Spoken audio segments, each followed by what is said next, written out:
هذه السخانه ما يليقوا غير هاد الساندويتش. واحد الخبز فارغ من داخل، حشو من اروع ما يكون. وصفه سهله مهله، سجلوها عندكم وجربوها. اول حاجه نبداو بالبولي ماريني باش يشرب لنا مليح هذيك التتبيله ويجيب بزاف بنين. نحطوا هنا التوابل تلقاهم مكتوبين تحت الفيديو: الثوم، عصره القارص، الزيت، الكريمه السائله تعطيكم طراوه للدجاج. تقدروا تعوضوها بليغور طبيعي مغرف على موطاد، ونخلطوا كلشي مليح. نحطوا في الفريجيدير ونروحوا نحضروا الخبز. نحتاجوا فيه 2 كيسان تاع الفرينه، كاس تاع السميد اللي يكون ناعم، مغرف تاع الخماره، مغرف تاع السكر، ومغرف تاع حليب بودره اختياري. لاستيوس تاعي باش الخبز يجيكم بنين ومنسم، نضيفوا واحد جامبو ميكس تاع الدجاج اللي فيه توابل طبيعيه والاعشاب، يعطيكم واحد البنه للخبز بزاف هايله. كيما شفتوا ما راحش ندير الملح، راح ندير الماء فقط. نلمو هنا بالماء الدافي حتى نتحصلوا على العجينه اللي تكون طريه. نخليها تخمر واحد نص ساعه هكذا ولا حتى يضاعف الحجم تاعها، ومن بعد راح نعاود نروح نفتح عليها نديكازيها ونقسمها هنا الى 8 كريات اللي يكونوا متساويين. نغطيهم بكيس بلاستيكي وبطرشون، ومن بعد نروح مباشره نبدا نفتح في الكريه الاولى على شكل دائري. شوفوا السمك هنا كيفاش يكون، ما تكونش رقيقه بزاف وما تكونش خشينه بزاف. قبل ما طيبوهم خلوهم يريحوا واحد ربع ساعه هكذا، من بعد روحوا طيبوهم. النار تكون متوسطه حتى القاويه.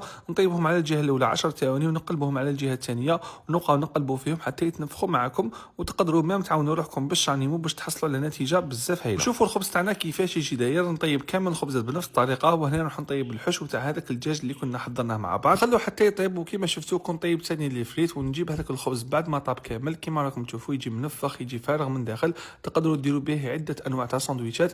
تقدروا ميم يعني تحضروا كميه كبيره وتخبوها في الثلاجه. دروك نروحوا نعملوا لي ساندويتش. نحطوا كميه تاع مايونيز ولا لي صوص اللي نتوما تحبوهم، لي فريت، سلطه، الحشو تاع الدجاج، والساندويتش تاعنا راه واجد. وصفه بزاف سهله، نتمنى تجربوها وتبارطاجوها.